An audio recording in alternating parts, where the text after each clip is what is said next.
Our keynote is Jaime Hunt-Parrent, who is a member of the Brea Chamber, and she's founder and CEO of Purple Notary Signings, a nationwide notary signing service known for professionalism with a human touch. I can vouch for that because she's been my notary. She's also a foster and adoptive parent, speaker, and trauma-informed advocate working to keep families together and safe.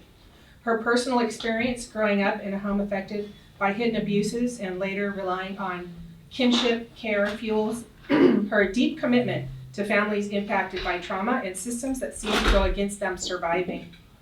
While pursuing her degree at Cal State Fullerton, Jaime interned at a nonprofit after-school program serving children who mostly were homeless, runaways, and in foster care. During that same time, she was also actively pursuing custody of her own younger sisters. She has seen, lived, and supported many aspects of what it means to be a child in need of a safe external care. Jaime serves on the Brea Chamber of Commerce Government Affairs Committee and leads the North Orange County Networking Mastermind Mixer, where she equips other small business owners and community leaders with tools to thrive.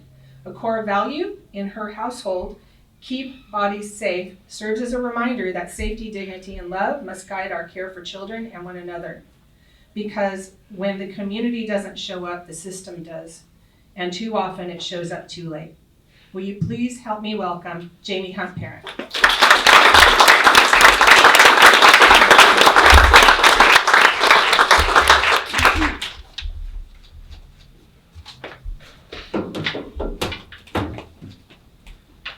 Good morning, everybody. Good morning. So I didn't grow up in foster care, but I did grow up in a home where I very well could have. From the outside, everything looked very fine. Church smiles, honor roll, and very high-paying jobs for my father. But on the inside, there was emotional, verbal, and sometimes physical abuse, and it was kept very, very silent. When we tried to speak up, the response was not rescue. It was, you're trying to ruin your parents' reputation. You're being ungrateful. Or you're a child speaking sin against your parents. So the abuse didn't just happen behind closed doors. It continued outside them in silence as well. When our parents failed us and our community stayed silent, our extended family stepped up. My grandparents, my aunt, my uncle. We didn't call it kinship care. We just called us being safe. But because they didn't have the resources to support all of us at the same time for an extended period of time, because we weren't in traditional foster care, we weren't able to stay safe for very long. So we all had to go home eventually. When it came time for me to go to college, I didn't get to choose my college based on where I actually wanted to go. I didn't choose where I wanted to go because of my major or the college life that I always had dreamed. I chose based on survival. I chose where I wanted to go based on survival. I knew that I was going to be made homeless. So I picked a school that gave me a dorm and a meal plan. It was not the cheapest option. So I had to take on a lot of loans. Probably more loans than a bank should have given me as a teenager. It wasn't the cheapest option, but it gave me food. It gave me a place to sleep. And most importantly, it gave me a lock on the door to keep me safe. Years later, Cal State Fullerton did end up building freshman dorms, and that makes such an important contribution to our community because they saw what many of us have lived. Students aging out of foster care, students escaping unsafe homes, and students arriving at college hungry and alone. And here's something about foster care that really, truly haunts me. When you look outside and you see somebody experiencing homelessness, surviving on the streets, there is a 50% chance that that person was in foster care. Also, half of all of the babies who were born to teenage parents inside of foster care, those babies will most likely be placed into foster care by the time they turn 2. 50%. Now that's compared to only 10% of teen parents born outside of foster care. Now the cycle doesn't end there. Research shows that children who are born to adults who have already aged out of foster care are 7 to 10 times more likely to enter themselves. And roughly 1 in 11 former foster youth have reported that their own children have been removed at least once. This is not a parenting problem. This is a support problem. This is what happened when trauma goes unhealed, when a community never shows up, when we call it resilience instead of calling it what it truly is, just surviving. And maybe this is why I chose to become a foster parent. I get asked often, why did I want to become a foster parent when I experienced trauma myself? Or I might run into a kiddo who comes into my home that's experienced something that I have or my sister has. And maybe it's because I know what it's to feel like to need somebody and nobody shows up. Because now as an adult, I get to be the safe landing that I wish that my sisters and I would have had. Or even when I try to get custody of my sisters and I had no support to make that happen. People will tell you that foster kids, they're just way too hard. And those older kids, they're broken. But let me make something very, very clear. Foster kids are never broken. The system is. And they're trying to get them and repeat the process over and over and over. And if you want to know what true resilience looks like, just spend 5 minutes with any kid that's ever been in the system. And they're actively trying to trust again. That's resilience. Resilience. I've been called resilient before. But here's what I believe now, and something that I have to remind myself anytime I see that word written on a report or I see that being called about a child. Resilience should never be a requirement for surviving childhood. So when we talk about breaking the cycle, this is what we should mean. We need to ask the hard questions. There's a lot of taboo things that we never ask our neighbors, our friends, our family members, because again, it's taboo. Asking about financials, what can I do to help you? Can I bring you food? But instead of asking those questions, we let people slip away. We let them become their own mistakes. Also recognizing that neglect often starts with lack of support. If you've done any research or done any sort of inquiring about foster care, you'll hear that neglect is the #1 reason that kids get brought into the system. But neglect is just code word for poverty. And every single person in this entire room is just one financial mistake from that same woman who got her children removed yesterday from a bad housing situation. And showing up, not just with programs, or literature, or a phone number that'll help you and make you better, but physically showing up to their home and walking them through their struggles.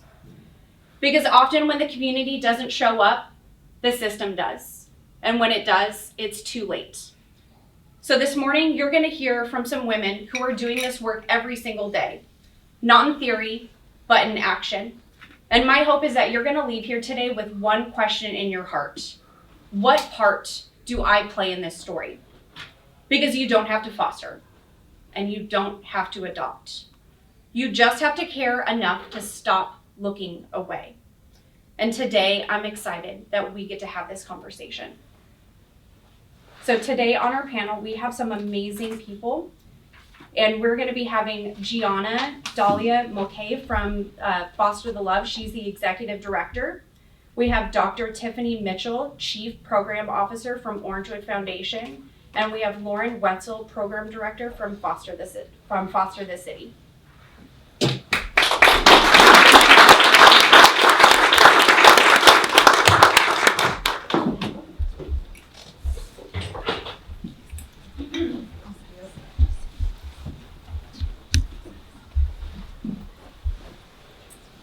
Thank you guys for being here today. As we know, many parents whose children enter foster care were in the system themselves or were raised in abusive households. So what can we do early on to break the cycle to help young people become safe and supported adults and future parents? And I have a microphone for whoever wants to answer first.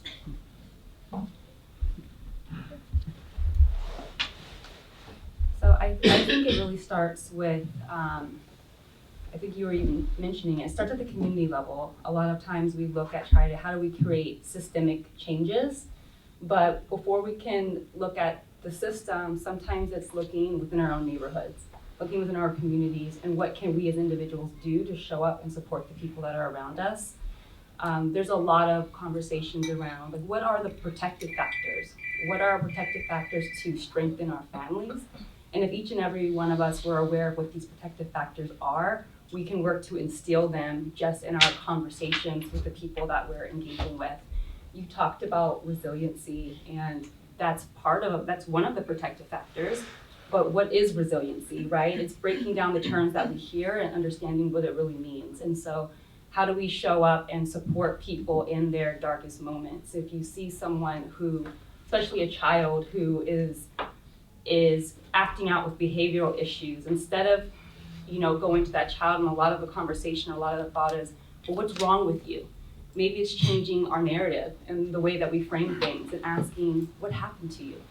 It's showing up and asking the question, taking the time to invest in understanding what's happening in someone's life. And without coming to them with a judgmental stance or approach, we're coming with compassion. We're coming just seeking to be a support system, to be a active listener, and to be someone who's willing to journey alongside somebody.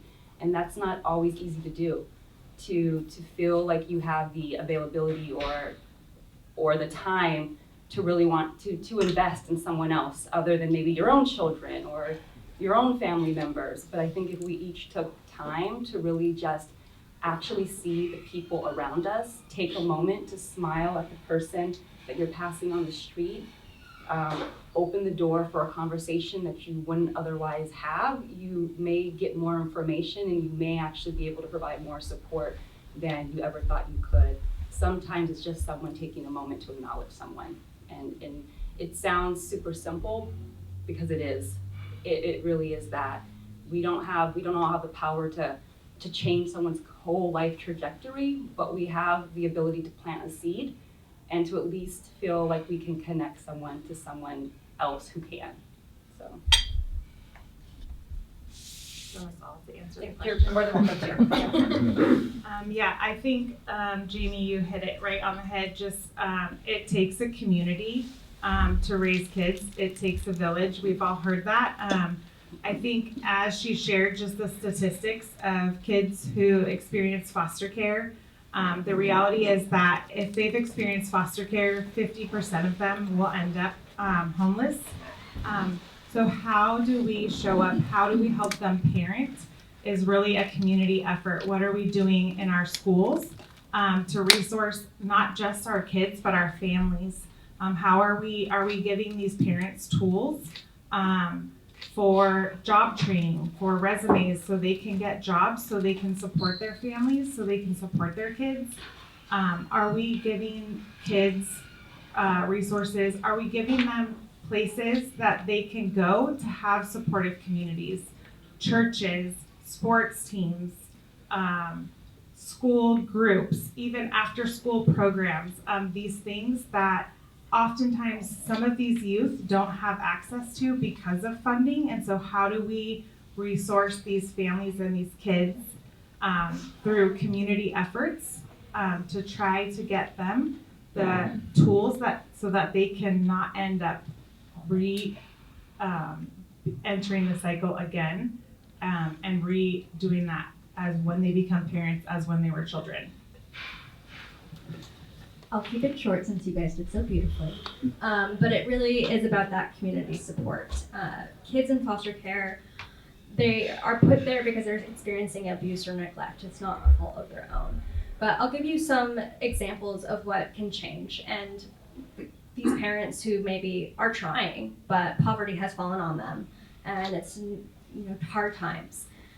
What we can do as a community. Teachers are the number one resource to report abuse and neglect. And so if teachers aren't involved and actively trained and looking at the signs for abuse and neglect, we're not doing our due diligence as a community to support these kids in the classrooms. As well as there's a thing that went viral recently where there was a mother and she had 3 of her kids at a restaurant and bought one meal and they had to split it all 3. And a table next to them was just watching. And so then the kids were complaining that they were still hungry, right? And they wanted to order their own meal. But the mom said no. She clearly couldn't afford another meal. And so the table next to it witnessed it, saw it, and then ordered more food for the entire table and picked up the tab. So it's those small moments that if you're just watching the community around you and the children around you that can make or break a family and stop that cycle of them entering the system. So it's about observance, it's about care, it's about those small moments as a community. The next one is about aging adults who have aged out of foster care. What do we need to understand about young adults who have aged out or who were adopted out and who are now parenting? What do we need to do to support them before their children end up into care? Great question. So going back a little bit, the average kid is 8 years old in foster care. After they turn 9, they're 50% likely to stay in foster care or return to foster care until they're 18. So here in California, it's 21 when you age out of the system, but in most states it's still 18. I'm 36, I still call my dad for everything. So if you imagine being 18 years old and being on your own and receiving no support.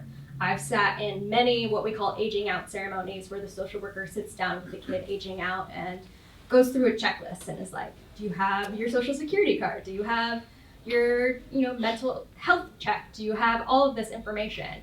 And most likely they're like, no, I don't have any of that. And then the social worker is like, okay, here it is. Good luck. We'll see you around. So yes, they're going through this checklist, but they're not following up to make sure that they got their social security card or medical records. There's no follow-up after that. But it starts earlier. It starts believing in kids from high school. And at Foster Love, what we do is we support them with wraparound services through our scholarship programs, which I was super excited to see the sponsor today. We actually really encourage the aged out population to get involved in trade. Not college isn't for everyone, right? But how do we break the cycle of poverty? You do that by getting them living wage jobs right out of high school so that they're not becoming homeless, so that they're not re-entering the cycle of abuse and poverty. And so at Foster Love, what we do is we have our trade school program. We support over 20 students every year with full ride into whichever trade they want, from tech back to HVAC, plumbing. And AI is going to replace programmers, but they're not going to replace our electricians and our HVAC. So these are important things. So it's thinking about the long term. How are we going to break this cycle of poverty? If we give them living wage jobs, we make them self-sufficient, and we make the strain on the community less. So. Can you repeat the question? Yes. So what do we need to understand about young adults who have aged out or who are adopted out and who are now parenting, and how can we support them before their children enter into the system? Yeah, I think one of the things, just your own story, Jamie, I've never heard it, but it really resonated with me, is the reality is that a lot of these kids who age out, even some of them who are adopted out and turn 18, is they don't have that community, they don't have a family. Just as Gianna shared, like these kids are 18 years old and they're 21 and they're exiting foster care, and someone says, oh, do you have all these things? Okay, bye. And so a lot of these kids don't know how to budget and then they become parents. And so how do we help these parents not allow their kids to, we give them the tools that they need when they are in foster care. So we, if they are in foster care, can we as a community help these kids learn how to budget, learn how to grocery shop, learn how to fill out a job application, all of these things that they don't know how to do. But if they've aged out of the system, many of them don't have a support team. They don't have a mom or a dad that they can call anymore because they were living in a group home, and at 21, someone said, bye, do you have your social security card and your driver's license? Or maybe they don't even have a driver's license. Many of them don't. And so again, it's a community effort to resource these kids, these who become adults, to give them the tools and the resources that they need to be able to get a job, to be able to fill out a job application. And so those are the things that will help them not get their kids removed. think in addition to everything that you both have said, one of the things that we really focus a lot on as well at Orangewood Foundation is looking at community connection and interdependence, because we talk a lot about independence, and yes, our young people need to know all of the basic life skills to be self-sufficient when they're on their own, but no one does it on their own. If we all take a moment to think about the people that have helped us along the way, most of us have some type of a tribe that's with us. And so when a young person is leaving foster care, it's not just about do they have all the life skills they need to be successful, is do they have people in their corner who can walk with them when the road gets tough. Especially if we're talking about young parents. They may know a little bit about budgeting, they may have that job, but if they don't have the social, emotional, or intelligence, the EQ, to really show up and be present in the ways that they need to be present and healthy and whole for themselves and the young people in their lives, then we're going to see them cycle back through the system and their children cycle through the system. And so it's also looking about how do we create an ecosystem of community and care for our young people before they leave the system so they're not journeying alone. So not everybody needs to become a foster parent.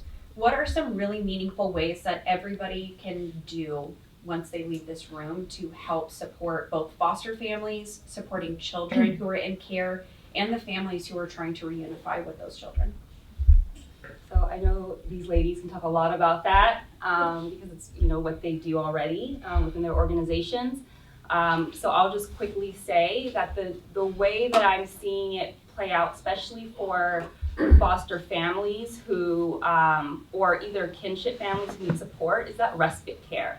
Not everyone has the time to have a young person live with them 24/7, but it is not easy, as those who are raising children know, to deal with life sometimes, to deal with life, everyday life, and all the things that come with the needs of a young child, especially a child that is not biologically your own. And sometimes when life happens, you need a support system. And so what we see at Orangewood a lot of times is that our resource families or our biological families, they're struggling. And there's hospital stays or there's family crises, and they need someone to care for their children temporarily. And so we look to the community to say, hey, you may not want or have the ability to be a 24/7 foster parent or what we call a resource parent, but could you provide some respite support? Could you take a young person temporarily while the family's working to get back on their feet? Or the foster family they're staying with has a crisis they have to deal with and they have to leave the state. Could you step in and be a temporary support so this young person doesn't have a gap in care, doesn't have to go back into the county, but has another safe and loving home that they can reside in temporarily. And the last thing that I like to talk a lot about is just advocacy. We all have we all have our own sphere of influence, different networks that we're a part of, and so we all have a voice, and so we can use our voice to share about the things that are happening within the foster care system in ways that we could educate the community on just taking a stance, just standing up and saying, hey, this is what the need is, this is what's happening in our community, and there are small things we can do. That's great. Yeah. I work for Foster the City, and Foster the City raises up foster families, and then our main goal actually is to raise up support teams, which we call support friends, which is for 4 to 6 households of people who commit to serving these families 1 to 2 times a month for as long as they have this placement in their family with practical needs. So we are really, a lot of people can't foster, but can you bring someone a meal once a month? Could you bring a foster family? Could you help a foster family, their high schooler? Could you tutor them in algebra once a week? Could you help with transportation for their sibling set who has 3 visits with their biological parents a week? Could you help with mowing their lawn, every other week? So these are all really, really practical ways that people can support foster families. I mean, there's really, no end to the ways that you can practically support these families. Foster families, just by themselves, even just signing up to be a foster family, you're signing up for a social worker coming to your house at least once, if not twice a month. The child's attorney is coming to your house. You're signing up for court visits.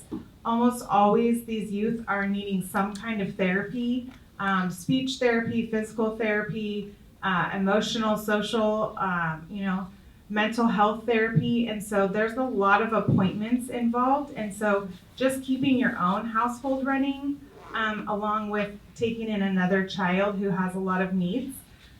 We have one support team who recently just planned a quinceañera for one of our foster youth. And so that was something that this foster youth really wanted.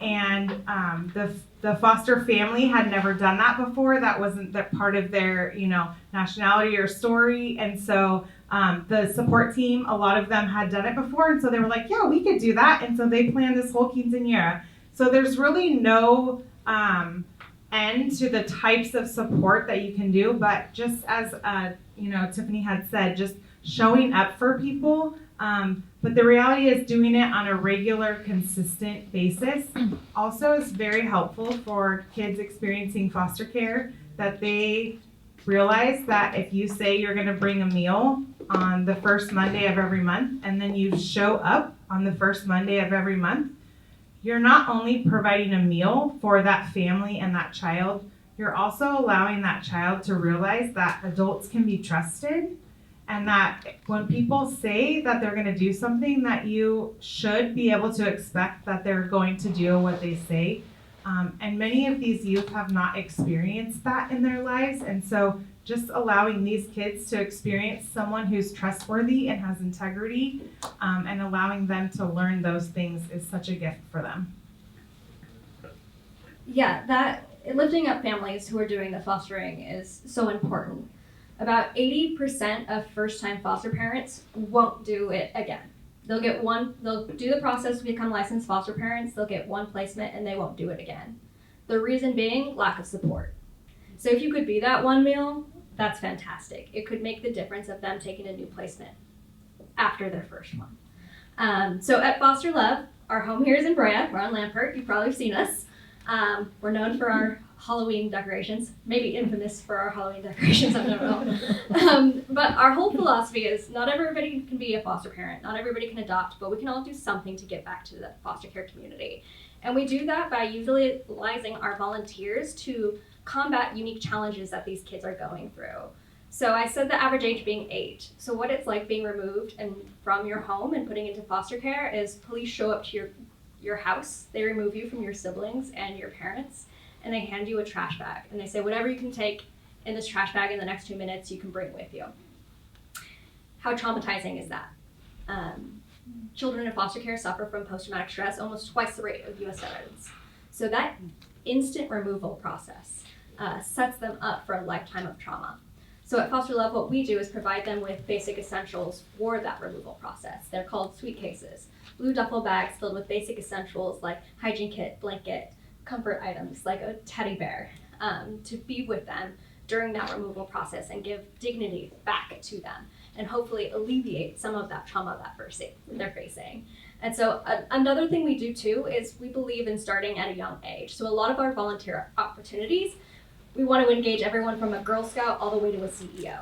It's about, yes, we're doing something tangible that is a real problem within foster care, but we're also informing the public of what foster care is and breaking down those negative stereotypes. So at Foster Love, we also just do monthly things to support the local community and keep childhood normalcy, right? That's important to continue to alleviate that trauma. So we do Thanksgiving and make sure we do Thanksgiving baskets, Easter baskets, Halloween, Valentine's Day, making sure that they have all of those childhood moments to create a sense of normalcy, as well as hopefully battle those senses of post-traumatic stress. But one of our favorite things that we get to do, I mentioned sibling sets. 70% of sibling sets are not placed in the same home. And there's no laws or rules saying that they have to be reunified. So not only they're not seeing their parents, they're not seeing their siblings, adding on to more of that stress. Well, here in Orange County, we have this lovely thing called Disneyland. So what we do is we reunite 350 siblings who've been separated in placements for a day at Disneyland. And we do this by using our local community volunteers to do so. And so not only do they get to spend the day with Disneyland, but we make sure that they get a souvenir, we make sure that they get a meal, they get ice cream, churros, the whole Disneyland experience. And people will ask me all the time, like, Gianna, why would you spend so much money taking kids to Disneyland? Disney does not have. And I say this all the time, and it's like, if we could be that one happy childhood moment for them, I will do it the rest of my life. But also, we've created forever families from it. And so we had a young couple who never considered fostering or adopting and didn't have children of their own, but loved Disney. And so they volunteered with us. They got put with a sibling set of 3, all under the age of 7.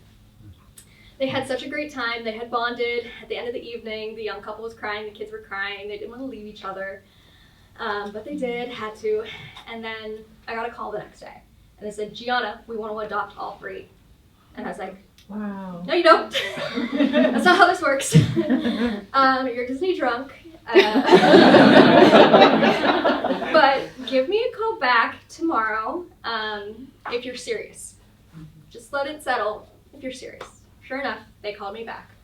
And they said, yes, we're serious. So we sat down with their social worker. They started the process to become licensed foster parents. A year and a half later, they adopted all 3. So it's something as simple as taking a kid to Disneyland that can change the entire trajectory of these kids' lives. They kept 3 siblings together, and now they'll have a stable family for the rest of their lives.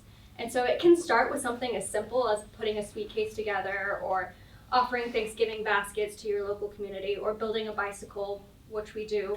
But it can open your minds and your hearts to so much more. So starting entry level can really be the catalyst to forever change.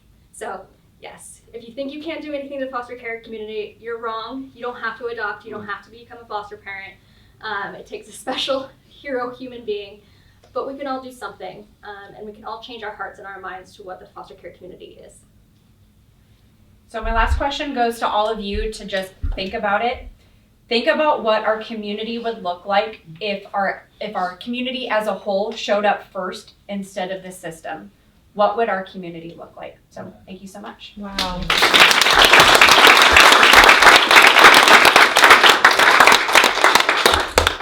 Does anybody want to ask a question? Real quick before they... Just thank you for what you do. Yeah. Thank you. Back here?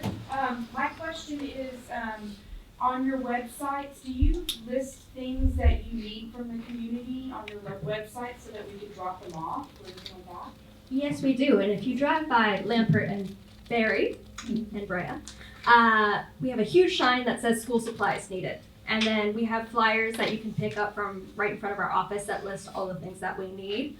As well as you can sign up for our volunteer list, and we regularly update like when it's seasonal, like Easter things, Valentine's Day things, etc. So if you sign up on our volunteer list or drive by, even just come to our office, we'll have a list available for you guys. If you want to go with your school, your kid, your church, and collect these items and bring it to us, we have a 30,000 square foot warehouse here in Brea that acts as holding for everything. So bring it on down. Size doesn't matter. We'd love to have anything. Thank you. Yeah, we Foster the City is kind of laser focused on keeping support friends and foster families and the foster youth in the faith communities. So we the support is happening within a community that the foster families are already in. So if you're part of a faith community, I would love to talk to you about how your church could partner with us, but we don't have like a list specifically. We actually refer our people to groups like Foster Love to do volunteer work. Yeah. Support. For Foster Love, actually. I've been to your location a few times, so I'm a little familiar with it, but can you maybe go in a little more depth about the retail store that you have there? Thank you, Mayor Blair. Yes, thank you. So being a teenager is hard, right? Imagine being a teenage girl in foster care, where your clothes are picked out for you, your school is picked out for you, your family is picked out for you. It's hard. And so at our Foster Love location, we actually have a store called Rise, where local teens can come and shop for free. Now, it's all brand new, brand name clothing, because if you imagine growing up in foster care, you're probably used to hand-me-downs, and someone just saying, okay, wear this. We do annual shopping sprees, and there was this cute little group of sisters, and it was winter time, and they were sharing a jacket, and one of them said, I'm so excited, we won't have to share a jacket anymore. And so to think that these kids were sharing a jacket in the winter time was really concerning to us. So we actually, about 2 years ago now, did a ribbon cutting here in Brea, where we have the shop, and we have girls come in weekly, and they come in and they get to shop and pick out whatever they want. We have shoes, we have hygiene kits, bras, underwears, everything that they may need. Makeup, and again, it's not used, it's all brand new. We work with our partners to make sure that it's quality stuff. We make sure, at Foster Love, we believe we would only give someone what would we want ourselves, and so we really try to hyper-focus on those essential items. So yes, at our office, you can come take a tour of it. Like I said, please come down. We'd love to host you guys. With the Rise shop, they can come shop for free and just get everything they want and help build their self-confidence. There's a large foster care agency, Olive Crest in Santa Ana here, that you may be familiar with. Every year, their teens get to do a fashion show, and they come shop at our store before. So all the clothes you see in their fashion show is clothes they got from our Rise store. So thank you, Mayor. That's also something else we do at our office here in Brea. Tiffany, you didn't get to answer the website question. Do you want to? Sure. So we do have on our website just a list of some volunteer opportunities. A lot of our opportunities start with serving in our kitchen. So we have a commercial kitchen, and we serve breakfast and lunch every single day. And so we have volunteers from the community come in and make breakfast. It's the entry point into exploring other opportunities at serving within Orangewood Foundation. And so it's a time we actually get to have fellowship with our young people, break bread with them. It's an opportunity to learn a little bit about them. They learn about you or the organization that you're with, and from there, it's a natural relationship that's created. Our young people will come to us and say, hey, we want to workshop in this area, or this group that came in talked about this. This is something that Orangewood could provide. And so through those conversations is how we create our volunteer opportunities. We really let it be led by our young people. And it starts with just the time they're sitting and eating with the people that come and volunteer through our kitchen. Awesome. Okay, I think I can assume you guys would be willing to stick around if people have more questions. Okay, let's give our panelists and our